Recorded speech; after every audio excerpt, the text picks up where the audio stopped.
ನಮಸ್ತೆ, ಜೈ ಹಿಂದ್. NDA national defence academy, NA naval academy. ನಮ್ಮ ಸೌತ್ ಇಂಡಿಯಾದಲ್ಲಿ, ವಿಶೇಷವಾಗಿ ಸೌತ್ ಕರ್ನಾಟಕದಲ್ಲಿ ಡಿಫೆನ್ಸ್ನಲ್ಲಿ ಮಿಲಿಟರಿ ಆಫೀಸರ್ ಆಗುವಂಥ ಸಂಖ್ಯೆ ಭಾಳಷ್ಟು ಕಡಿಮೆ. ಭಾಳ ಬೇಜಾರಾಗ್ತದೆ, ಯಾಕೆ ಇಷ್ಟೊಂದು ಕಡಿಮೆ ಅಂತೇಳಿ. ಯಾಕಂದರೆ ಸರಿಯಾದ ಅವೇರ್ನೆಸ್ ಇಲ್ಲ, ಆಸಕ್ತಿ ಕಡಿಮೆ ಇರ್ತದೆ, ಅದರಲ್ಲಿ ಸಿಗುವಂಥ ಬೆನಿಫಿಟ್ ಬಗ್ಗೆ ಸರಿ ತಿಳ್ಕೊಂಡಿರೋದಿಲ್ಲ. ಅದಕ್ಕೋಸ್ಕರನೇ ನಮ್ಮ ಸೈನಿಕರ ಮೈಸೂರಿನಲ್ಲಿ ಕಳೆದ 2 ವರ್ಷಗಳಿಂದ NDA national defence academy, NA naval ಅಕಾಡೆಮಿಗೆ ಸಂಬಂಧಪಟ್ಟಂತೆ ಜೊತೆಗೆ ಅವ್ರಿಗೆ education, first PU second PU ಕೂಡ ನಾವು ಬೋರ್ಡಿಂಗ್ ಕಾಲೇಜ್ ಕೂಡ ಅವಕಾಶ ಕೊಡ್ತಾ ಇದ್ದೀವಿ. ರೆಸಿಡೆನ್ಷಿಯಲ್ ಮಕ್ಕಳುಗಳು ಇಲ್ಲೇ ಇಟ್ಕೊಂಡು 24/7 ತಯಾರಾಗುವಂಥ ಅವಕಾಶಗಳಿರ್ತವೆ. ನಮ್ಮ ಸೈನಿಕರ ಮೈಸೂರಿಂದ ಹಲವಾರು ಮಕ್ಕಳುಗಳು ಭಾರತೀಯ ಸೇನೆಯ ಅಧಿಕಾರಿಗಳಾಗಿ ಟೆಕ್ನಿಕಲ್ಲಿ ಕ್ಲರ್ಕು ಅಥವಾ GD ನಲ್ಲಿ ಕೂಡ ಭಾಳಷ್ಟು ಮಕ್ಕಳು ಸೆಲೆಕ್ಷನ್ ಆಗ್ತಾರೆ ಅಂತ ನೀವು ಗಮನಿಸ್ತಾ ಇದ್ದೀರಾ. ಇವಾಗ ಬಿಟ್ಟರಂತ NDA ಅಪ್ಲಿಕೇಶನ್ ಬಿಟ್ಟಿದ್ದಾನೆ.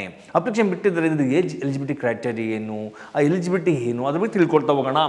ಕ್ಲಿಯರ್ ಆಗಿ ತಿಳಿಸಿದ್ದಾನೆ. National defence academy and naval academy examination second 2026ಗೆ ಅಂದರೆ ವರ್ಷಕ್ಕೆ 2 ಬಾರಿ ಬಿಡುವಂಥ NDA ಎಕ್ಸಾಮಿನೇಷನ್, ಒಂದು ಏಪ್ರಿಲ್ ಮತ್ತೊಂದು ಸೆಪ್ಟೆಂಬರ್ನಲ್ಲಿ ಬಿಡ್ತಾ ಇದ್ದಾನೆ. ಈ 2 ಎಕ್ಸಾಮ್ನಲ್ಲಿ ಇವಾಗ ಕೊಡ್ತಾರಂಥದ್ದು ಸೆಪ್ಟೆಂಬರ್ನಲ್ಲಿ ಎಕ್ಸಾಮ್ ಇದೆ. ಅದಕ್ಕೆ ನೋಟಿಫಿಕೇಶನ್ ಬಿಟ್ಟು ಅಪ್ಲಿಕೇಶನ್ ಕೂಡ ಬಿಡಲಾಗಿದೆ. ಹಾಗಾದ್ರೆ ನೋಡೋಣ ನೋಡಿ. Online application, date of notification of examination 20 May 2026ಗೆ ಶುರು ಆಗಿದೆ. ಹಾಗಾದರೆ ಮುಗಿಯೋದು ಯಾವಾಗ? 9 ಜೂನ್ 2026ಗೆ ಮುಗಿತಾ ಇದೆ. ಮ್ಯಾಕ್ಸಿಮಮ್ ನಿಮ್ಮ ಹತ್ರ 15 days to 20 days ಮಾತ್ರ ನಿಮ್ಮ ಹತ್ರ ಅವಕಾಶಗಳಿರ್ತದೆ ಅಪ್ಲಿಕೇಶನ್ ಹಾಕ್ಕೊಳ್ಳಿಕ್ಕೆ.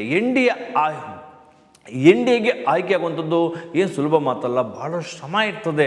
ಆಗೋದಿಲ್ಲ ಅಂತೇನಿಲ್ಲ. ಇದರಲ್ಲಿ ಕಾಂಬಿನೇಷನ್ ಆರ್ಟ್ಸ್ ಆಗಿರಲಿ, ಕಾಮರ್ಸ್ ಅಥವಾ ಸೈನ್ಸ್ ಆಗಿರಲಿ, 3 ಕಾಂಬಿನೇಷನ್ ಮಕ್ಕಳುಗಳಿಗೆ ಅವಕಾಶ ಇದೆ.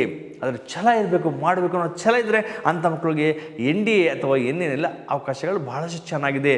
ಮಿಲಿಟರಿ ಅಧಿಕಾರಿ ಆಗುವಂಥದ್ದು ಇನ್ನು ಸಾಮಾನ್ಯ ಮಾತಲ್ಲ. ಅವ್ರಿಗೆ ಕೊಡುವಂಥ ಫೆಸಿಲಿಟೀಸ್ ಆಗಿರ್ಬೋದು, ಅವ್ರಿಗೆ ಕೊಡುವಂಥ ಪವರ್ ಆಗಿರ್ಬೋದು, ಕಂಪ್ಲೀಟ್ ಡೈರೆಕ್ಟ್ಲಿ ಪ್ರೆಸಿಡೆಂಟ್ ಅಥವಾ ಪ್ರೈಮ್ ಮಿನಿಸ್ಟರಿಂದ ಸಿಗುವಂಥ ಅಧಿಕಾರ ಇದು. ಇಂಥ ಸುವರ್ಣ ಅವಕಾಶನ ಮಿಸ್ ಮಾಡ್ಕೊಂಬಿಡಿ. ಕಡಿಮೆ ಏಜಲ್ಲಿ 16 ವರ್ಷ 5 ತಿಂಗಳಿಂದ 19 ವರ್ಷ 5 ತಿಂಗಳು, ಈ ಏಜ್ ಬಿಟ್ವೀನ್ನಲ್ಲಿ ಬರೀ ಇಷ್ಟೇ ಅಂತಲ್ಲ, ಕಡಿಮೆ ಎಜುಕೇಷನ್. ನೀವು ಫಸ್ಟ್ PU ಸೆಕೆಂಡ್ PUನಲ್ಲಿ ಅಪ್ಲಿಕೇಶನ್ ಹಾಕೊಂಡ್ಬಿಡ್ಬೋದು. ಸೆಕೆಂಡ್ PU ಅಪಿಯರ್ ಆದರೆ ಸಾಕು, ಅಪ್ಲಿಕೇಶನ್ ಹಾಕೊಂಡು ನೀವು ಎಕ್ಸಾಮ್ ಕ್ಲಿಯರ್ ಮಾಡ್ಕೊಂಡ್ಬಿಟ್ರೆ ಮೊದಲು ಎಕ್ಸಾಮ್ ಆಗುತ್ತೆ. ಎಕ್ಸಾಮ್ ಬಗ್ಗೆ ತಿಳಿಸ್ತೀನಿ. ಎಕ್ಸಾಮ್ ಇರೋಂಥದ್ದು ಟೋಟಲ್ 900 ಮಾರ್ಕ್ಸ್ಗೆ ಎಕ್ಸಾಮ್ ಇರುತ್ತೆ. ಮ್ಯಾಥಮೆಟಿಕ್ಸ್ 300 ಮಾರ್ಕ್ಸ್, 125 ಕ್ವಶನ್ಸ್ ಇರುತ್ತೆ. ಜೊತೆಗೆ GAT GAT ಇರುತ್ತೆ 600 ಮಾರ್ಕ್ಸ್ಗೆ. ಅದರಲ್ಲಿ ಇಂಗ್ಲೀಷ್ಗೆ 200 ಮಾರ್ಕ್ಸು, ಉಳಿದಂಥದ್ದು 400 ಮಾರ್ಕ್ಸು. ಎಕ್ಸಾಮ್ ಕ್ವಾಲಿಫೈ ಆದರೆ ಸಾಕು. ನೆಕ್ಸ್ಟ್ ಇರುವಂಥದ್ದು SSB. ಎಕ್ಸಾಮ್ ಕ್ರ್ಯಾಕ್ ಮಾಡ್ಕೊಂಡ್ರೆ ಸಾಕು. ನೆಕ್ಸ್ಟ್ ಇರುವಂಥದ್ದು SSB. SSB ಅಂದ್ರೆ ಏನು? Service selection board. ಈ ಒಂದು ಸರ್ವಿಸ್ ಸೆಲೆಕ್ಷನ್ ಬೋರ್ಡಲ್ಲೂ ಕೂಡ ಭಾಳ ಇಂಪಾರ್ಟೆಂಟ್ ಆಗಿರ್ತದೆ. ಆ SSB 5 ಡೇಸ್ನಲ್ಲಿ ನೀವು ಅದು ಕೂಡ ಕ್ಲಿಯರ್ ಮಾಡ್ಕೊಂಡ್ಬಿಟ್ರೆ ನೆಕ್ಸ್ಟ್ ಇರುವಂಥದ್ದು ಮೆಡಿಕಲ್ ಕ್ಲಿಯರ್ ಆಗ್ತಂದ್ರೆ ಸಾಕು. ನೆಕ್ಸ್ಟ್ ಮೆರಿಟ್ ಲಿಸ್ಟಲ್ಲಿ ನಿಮ್ಮ ಹೆಸರು ಬರುತ್ತೆ, ಡೈರೆಕ್ಟಾಗಿ ನೀವು ಎನ್ರೋಲ್ ಆಗ್ಬೋದು. ಎಂಥ ಸುವರ್ಣಾವಕಾಶ ಅಲ್ಲ. ಆದರೆ ಇದಕ್ಕೆ ಪ್ರಯತ್ನ ಪರಿಶ್ರಮ ನಮ್ಮ ನಾರ್ತ್ ಇಂಡಿಯಾದಲ್ಲಿ ಬಹಳಷ್ಟು ಚೆನ್ನಾಗಿದೆ.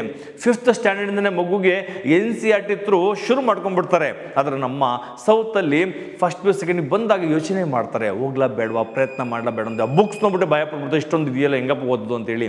ಏನು ದೊಡ್ಡ ಬೆಟ್ಟಲ್ಲ, ಬೆಟ್ಟನೇ ಕರಗಿಸುವಂಥ ಶಕ್ತಿ ನಮ್ಮ ಯುವ ಪೀಳಿಗೆಯಲ್ಲಿ ಇದೆ. ಮಾಡಬೇಕು ಛಲ ಇದ್ರೆ ಸಾಕು ಅಂತ ಹೇಳಿಕ್ಕೆ ಇಷ್ಟಪಡ್ತೀನಿ. ಹಾಗಾದರೆ ಏಜ್ ಗ್ರೂಪ್ ನೋಡೋಣ. ಏಜ್ ಗ್ರೂಪ್ ಅಂದರೆ ಸರ್ ನನಗೆ ಈ ಏಜಲ್ಲಿ ಇದ್ದೀನಿ, ಈ ಡೇಟಲ್ಲಿ ನಾನು ಬರ್ತಾಗಿದ್ದೀನಿ, ಈ ಇಸ್ವಿನಲ್ಲಿದ್ದೀನಿ, ಈ ಇಯರ್ನಲ್ಲಿ ಜನ್ಮಿಸಿದ್ದು, ನಾನು ಇದಕ್ಕೆ ಫಿಟ್ ಆಗ್ತೀನಿ ಅನ್ನೋದು ಗೊಂದಲ ಇರ್ತಾರೆ. ನೋಡ್ಬೋದಾದ್ರೆ age group 2nd July 2007 to 1st July 2010 ಈ ಬಿಟ್ವೀನಲ್ಲಿ ನೀವು ಬರ್ತಿದ್ರೆ ಖಂಡಿತ ಕೂಡ ಇದಕ್ಕೆ ಅವಕಾಶ ಇದೆ.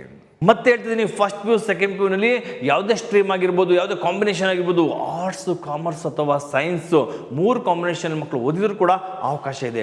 ಆದರೆ ಸೈನ್ಸ್ ಏನಕ್ಕೆ ಜಾಸ್ತಿ ನಾವು ಪ್ರಿಫರೆನ್ಸ್ ಕೊಡ್ತೀವಿ ಅಂತಂದರೆ, ಅದರಲ್ಲಿ ಬರುವಂಥ science, biology, physics, chemistry, mathematics, ಇದು ಸೈನ್ಸ್ ರಿಲೇಟೆಡ್ ಆಗಿರೋ ಕಾರಣ ಅವ್ರಿಗೆ ಈಸಿಯಾಗಿ ಕ್ರ್ಯಾಕ್ ಮಾಡ್ಬೋದು, ಎಕ್ಸಾಮ್ನಲ್ಲಿ ಹೆಚ್ಚಿನ ಸ್ಕೋರ್ ಮಾಡ್ಬೋದು ಅನ್ನೋ ಉದ್ದೇಶದಿಂದ ನಾವು ಸೈನ್ಸ್ಗೆ ಪ್ರಿಫರೆನ್ಸ್ ಕೊಡ್ತೀವಿ. ಆದರೆ ಆರ್ಟ್ಸ್ ಮಕ್ಳಿಗೆ ಆಗೋದಿಲ್ಲ ಅಂತೆಲ್ಲ, ಛಲ ಇದ್ದರೆ ಅವರು ಕೂಡ ಆಗ್ಬೋದು, ಕಾಮರ್ಸ್ ಮಕ್ಕಳು ಕೂಡ ಆಗ್ಬೋದು. ಈ ಏಜ್ ಬಿಟ್ವೀನಲ್ಲಿ ಇತ್ತು ಅಂದರೆ ಖಂಡಿತ ಕೂಡ ಇದೊಂದು ಅವಕಾಶ ನಿಮಗೆ ಇದೆ. ಹಾಗಾದರೆ ಎಕ್ಸಾಮ್ ಯಾವಾಗಿರುತ್ತೆ? 13 ಸೆಪ್ಟೆಂಬರ್ 2026ನಲ್ಲಿ ಎಕ್ಸಾಮ್ನ ಕಂಡಕ್ಟ್ ಮಾಡ್ತಾರೆ. ಇವಾಗಲೇ ತಿಳಿಸಿರುವಂತೆ ಇಯರ್ಲಿ ಟ್ವೈಸ್, ವರ್ಷಕ್ಕೆ 2 ಬಾರಿ, ಏಪ್ರಿಲ್ ಮತ್ತು ಸೆಪ್ಟೆಂಬರ್ನಲ್ಲಿ 2 ಬಾರಿ ಎಕ್ಸಾಮ್ನ ಕಂಡಕ್ಟ್ ಮಾಡ್ತಾರೆ. ಹಾಗಾದರೆ ನಮ್ಮ ಸೈನಿಕಗಳ ಮೈಸೂರಿನ ಕೊಡುವಂಥ ಅಪಾರ್ಚುನಿಟಿ ಏನು? ಇಂಥ ಮಿಲಿಟರಿ ಅಧಿಕಾರಿ ಆಗಲಿಕ್ಕೆ ತಯಾರಾಗ್ತಿರುವಂಥ ಮಕ್ಕಳಿಗೆ, ಆಸಕ್ತಿ ಇರುವಂಥ ಮಕ್ಕಳಿಗೆ ನಮ್ಮ ಕಡೆಯಿಂದ ಏನು ಪ್ರೋತ್ಸಾಹ ಕೊಡ್ಬೋದು ಅಥವಾ ಏನು ಅವರಿಗೆ ನಮ್ಮ ಕಡೆಯಿಂದ ಅವಕಾಶ ಕೊಡ್ಬೋದು ಅಂತಂದರೆ, ಈಗಿರುವಂಥ ಮೂರುವರೆ ತಿಂಗಳು ಅಂದ್ಕೊಳ್ಳಿ. ಈಗ ಮೇ ಮುಗಿತಾ ಇದೆ, ಜೂನು, ಜುಲೈ, ಆಗಸ್ಟ್, ಸೆಪ್ಟೆಂಬರ್ 13 ಅಂದರೆ ಸುಮಾರು 3.5 ತಿಂಗಳಿದೆ. ಸರ್ ನಾನು ಸೆಕೆಂಡ್ PUC ಮುಗಿದಿದೆ, ನೆಕ್ಸ್ಟ್ ಡಿಗ್ರಿ ಜಾಯ್ನ್ ಆಗಲ್ಲ. ಡಿಗ್ರಿ ಜಾಯ್ನ್ ಆದರೂ ಕೂಡ ಸೆಪ್ಟೆಂಬರ್ ಅಕ್ಟೋಬರಿಂದ ಕ್ಲಾಸ್ ಶುರು ಆಗುತ್ತೆ. ಈ ಒಂದು ಇರುವಂಥ 3.5 ತಿಂಗಳಲ್ಲಿ ನಾನು ಕೋಚಿಂಗ್ ತಗೊಂಡ್ಬಿಟ್ಟು ನಾನು ಸೆಲೆಕ್ಷನ್ ಆಗ್ಬೋದಾ? ಖಂಡಿತವಾಗ್ಲೂ ಕೂಡ ಆಗ್ಬೋದು. ನೀವು ಮಾಡಲಿಕ್ಕೆ ಛಲ ಇತ್ತು ಅಂದರೆ ಖಂಡಿತವಾಗ್ಲೂ ಅವಕಾಶಗಳು ಇರ್ತವೆ. ಹಾಗಾದರೆ ನಮ್ಮ ಸನಿಕರಣ ಮೈಸೂರಿನಲ್ಲಿ ಕೊಡುವಂಥ ಅವಕಾಶಗಳು ಏನು ಅಂತಂದರೆ, ಈಗಿರುವಂಥ 3.5 ತಿಂಗಳಿಗೆ ಮಕ್ಕಳುಗಳಿಗೆ ನಾವು ಆಯ್ಕೆ ಮಾಡ್ಕೊಳ್ತೀವಿ. ಖಂಡಿತ ಅವಕಾಶ ಇದೆ. ಹಾಗಾದರೆ ಏನೇನು ಸೌಲಭ್ಯ ಕೊಡ್ತೀವಿ ಅಂತಂದರೆ, ರಿಟರ್ನ್ ಎಕ್ಸಾಮ್ಗೆ ಬೆಸ್ಟ್ ಫ್ಯಾಕಲ್ಟೀಸ್ ನಮ್ಮ ಜೊತೆಗಿದ್ದಾರೆ. SSB ತಯಾರಿಗೆ ರಿಟೈರ್ಡ್ ಮಿಲಿಟರಿ ಆಫೀಸರ್ಸ್ಗಳು ಬಂದು ತಯಾರಿ ಮಾಡ್ತಾರೆ. 24/7 ಕೇರಿಂಗ್ ಇರುತ್ತೆ. ಮಾರ್ನಿಂಗ್ 5ಗೆ ಎದ್ದರೆ ರಾತ್ರಿ 11 ತನಕ ಕಂಟಿನ್ಯೂ ಅವರಿಗೆ classes, sports, physical fitness, drill, ಜೊತೆಗೆ ಓದಿಸೋಂಥದ್ದು, ಬರ್ಸೋಂಥದ್ದು, ಫಾಲೋಅಪ್ ಮಾಡೋದು, ವೀಕ್ಲಿ ಟೆಸ್ಟ್ ತಗೊಳ್ಳೋವಂಥದ್ದು, ಯಾವುದ್ರಲ್ಲಿ ವೀಕ್ ಇದ್ದಾರೆ ಗಮನಿಸಿ ಅವ್ರಿಗೆ ಎಕ್ಸ್ಟ್ರಾ ಕೇರ್ ತೊಗೊಳ್ಳೋವಂಥದ್ದು, ಈ ಥರ ಎಲ್ಲ ರೀತಿಯ ವ್ಯವಸ್ಥೆನ ರೆಸಿಡೆನ್ಷಿಯಲ್ ಊಟ ವಸತಿಯೊಂದಿಗೆ ನಾವು ಕೊಡ್ತಾ ಇದ್ದೀವಿ. ಆಸಕ್ತ ಆಕಾಂಕ್ಷಿಗಳು ಬಂದು ಜಾಯ್ನ್ ಆಗಿ ನಿಮ್ಮ ಉಜ್ವಲ ಭವಿಷ್ಯ ರೂಪಿಸ್ಕೊಳ್ಳಿ. Thank you. ನಮಸ್ತೆ. ಜೈ ಹಿಂದ್.